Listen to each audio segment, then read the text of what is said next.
இனிமே கண்ணை மூடிட்டு கடலை எண்ணெய் வாங்கலாம். ஏன்னா மந்த்ரா கடலை எண்ணெய் இதயத்தின் தயாரிப்பு. வறுக்க பொரிக்க ஏன் எல்லா சமையலுக்கும் மந்த்ரா தான். மந்த்ரா கடலை எண்ணெய், அபார ருசி, ஆரோக்கியமான உடல் நலம். கொஞ்சம் 5000 ரூபாயிலையோ ஒரு குடும்பம் நடத்த முடியுமா? மக்களை நல்ல நல்வழிப்படுத்துக்கு ஏதாவது ஒரு வேலை செய்யறீங்களா? அந்த காலத்துல ராஜாஜி போய் கேட்டாரு கலைஞர்கிட்ட, அப்பா சாராயக்கடை திறக்காதப்பா, நம்ம தமிழ்நாடு நல்லா இருக்குது, மக்கள் எல்லாம் நல்லா இருக்காங்க, கெடுத்து விடாதே அப்பாடு. ராஜாஜி போய் அந்த ராஜாஜி போய் கெஞ்சிறாரு, எங்களுக்கு வருமானம் வேணும் கவர்மெண்ட் நடத்துறதுக்கு, அதுக்காக நான் சாராய கடை திறக்கல அப்படின்னு சொன்னாரு. அது என்ன ஆச்சுப்பா? அந்த சாராய கடையை திறந்தாங்க, தமிழ்நாட்டை குட்டிச்சவர் ஆக்கிட்டாங்க. பாத்தீங்கன்னா எல்லா விதத்திலையும், வீட்டுல மட்டும் இல்ல, ஸ்கூல்ல 10வது 12வது படிக்கிற பசங்க பக்கத்துல இருக்கிற பொட்டி கடையில வாங்கி ஏதோ ஒரு மாத்திரையாது நாக்கு கடையில வச்சுட்டு அப்படியே நிர்மல இருக்குவாங்க. அவனுக்கு இன்னும் டீச்சர்ஸ் என்ன சொல்லி கொடுக்குறாங்கன்னு தெரியாது. ஆனா பயம் டீச்சர்ஸ்க்கு வந்து அவன் ஏதாவது சொன்ன நம்மள அடிச்சுட்டா என்ன பண்றது? டீச்சர்ஸ் பயந்துட்டு அவனுக்கு அமைதியா உட்கார வைக்கிறாங்க. அவனில வந்து எல்லா கவர்மெண்ட் ஸ்கூல்ஸ்லயும் நடக்குது. அதனால இப்ப என்ன ஆகுதுன்னா, பெற்றோர்கள் ரொம்ப பயந்துட்டு பசங்களை வந்து கவர்மெண்ட் ஸ்கூலுக்கு அனுப்புற பேரண்ட்ஸ் வந்து ரொம்ப குறைச்சிட்டாங்க. ஏன்னா பாத்தீங்கன்னா எல்லா நிறைய பிரைமரி ஸ்கூல்ஸ் எல்லாம் கவர்மெண்ட் ஸ்கூல்ஸ் மூடிட்டாங்க. ஹை ஸ்கூல்ஸ்லயுமே ஒரு 50% 50% சதவீதம் தான் பசங்க படிக்கிறாங்க. ஏன்னா பேரண்ட்ஸ் பயப்படுறாங்க, கவர்மெண்ட் ஸ்கூலுக்கு அனுப்புற குழந்தைகளுடைய நிலை என்ன ஆகுங்கிறது.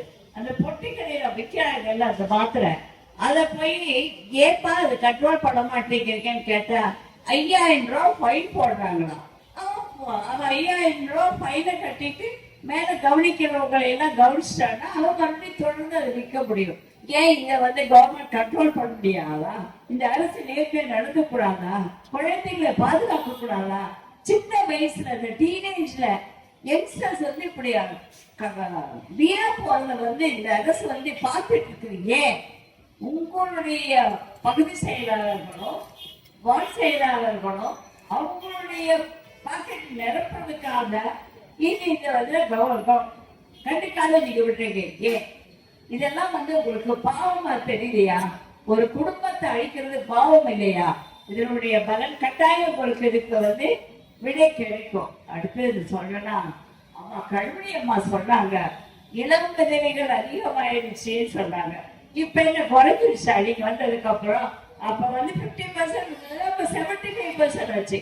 எல்லா ஹாஸ்பிட்டல்லையும் பாத்தீங்கன்னா மோஸ்ட் ஆஃப் த டெத் வந்து வியாதியினுடைய ஹார்ட் அட்டாக் இதெல்லாம் அதிகமாச்சு. இப்ப வந்து லிக்கர்னால அடிக்ஷன்னால சாகர, அது ஆக்சிடென்ட் ஆகி சூசைட் பண்ணிட்டு அல்லது லிவர் டேமேஜ் ஆகி சாகிறவங்க அன்னைக்கு அதிகமாயிட்டு இருக்கு. இது வந்து யாரும் இல்லைன்னு சொல்ல முடியுமா?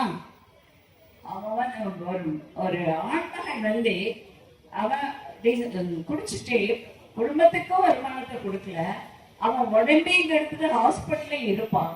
அந்த தாயினுடைய நிலை என்ன ஆகும்? குழந்தையை கவனிப்பானா? இவளுக்கு வைத்தியம் பண்ணுவானா? பல குடும்பங்கள் கடலில் மூழ்கி வீணானதுக்கு காரணம் இந்த குடி அண்ட் போதை பழக்கம். ஏன் இப்ப வந்து கஞ்சா குடிச்சிட்டு கஞ்சா போதையில வந்து போலீஸே தாக்குறாங்கப்பா. இது எங்காவது கேள்விப்பட்டிருக்கீங்களா? காவல்காரனை தாக்கும் மக்கள், அதாவது கஞ்சா போதையில காவல்துறையினர் தாக்குறாங்க. பெண் காவலருக்கு பாதுகாப்பு இல்லை. டிஎம்கே மெம்பர்ஸே வந்து பெண் காவலரை தீர்றாங்க ஒரு மீட்டிங்ல. அந்த மாதிரி ரொம்ப அசிங்கமான நிலை வந்து பெண்களுக்கு பாதுகாப்பான இல்லாத நிலை, குழந்தைகளுக்கு பாதுகாப்பான நிலை, இளைஞர்களின் முன்னேற்றத்துக்கு தடையாக இருக்கிற இந்த அரசு நீடிக்க வேண்டுமா? நீங்க தான் சிந்திக்கணும். இப்ப வந்து ஹாஸ்டல்ல எல்லாம் வந்து பசங்களை விடுறதுக்கு எல்லாம் பயப்படுறாங்க. பயப்படலைன்னா ஐயோ பையனை ஹாஸ்டல் வீடு எடுத்தாவது வச்சு பையனை படிக்க வச்சிடலாம், ஹாஸ்டல் விட்டு அழைத்துப்போம். அந்த மாதிரி ஏன் அவங்க கண்ட்ரோல் பண்ண முடியாத காவல்துறை? ஏன் இந்த மாதிரி மெத்தனமா இருக்காங்க? அது எல்லாரும் சிந்திக்கணும், மக்கள் சிந்திக்கணும். தமிழ்நாட்டு மக்களை காப்பாற்ற, இளைஞர்களை காப்பாற்ற, அவருடைய வாழ்க்கை முன்னேற்றம் வர நாம் எல்லாரும் சிந்திச்சு செயல்பட வேண்டும். ஏன்னா பெற்றோர் எல்லாம் பொதுமக்கள் எல்லாம் இருக்கீங்க, பெரியவங்க எல்லாம் இருக்கீங்க, சிந்தியுங்கள். தமிழ்நாடு வீணாக போகக்கூடாது. உங்க அந்த ஓட்டர்ஸ் கையில் தான் உங்க தமிழ்நாட்டினுடைய கதி இருக்கு. அதனால இந்த 40 நாள்ல நீங்க எல்லாரும் தயவு செய்து சிந்தியுங்கள்.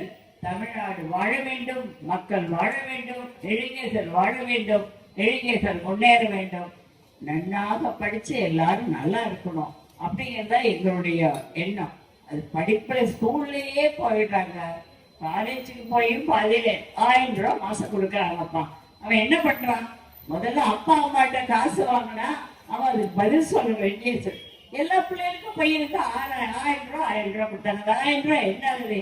போய் எல்லாத்துக்கும் ஒன்னா அவன் கஞ்சா போட்டுட்டு கஞ்சா குடிச்சிடுமா, இல்லைன்னா சாராய கடையில உட்காந்து சாராயம் கொடுப்பேன். எவன் படிக்கிறான்? ஏன் பெற்றோருக்கு அந்த ஐயா செலவுக்கு வாங்கி கையில செலவு பண்ணான்னு அவனுக்கு ஒரு பயம் இருக்கும். தன் கையில அது என் பசங்க இதெல்லாம் வாழ வைக்கிறதுக்கா? பசங்களை அநியாயமா கெடுக்கிறதுக்கு தான் இந்த மாதிரி எல்லாம் கவர்மெண்ட் செஞ்சுட்டு இருக்கு. அந்த 1000 ரெண்டையும் சேர்த்து அம்மாவுக்கு கொடுத்தா கூட இந்த 3000 ரூபாய் வச்சுட்டு வாழ்க்கை குடும்பம் நடத்துவா. அந்த குழந்தைகளுக்கு வேலைக்கு செலவுக்கும் கொடுப்பான். ஏன் இந்த மாதிரி எல்லாம் தருதலையா பண்றாங்க? இவங்க தருதலைகள் இல்ல, இவங்க மக்களையும் சேர தருதலை ஆக்குறாங்க. அதனால இந்த அரசு வீட்டுக்கு போகணும்,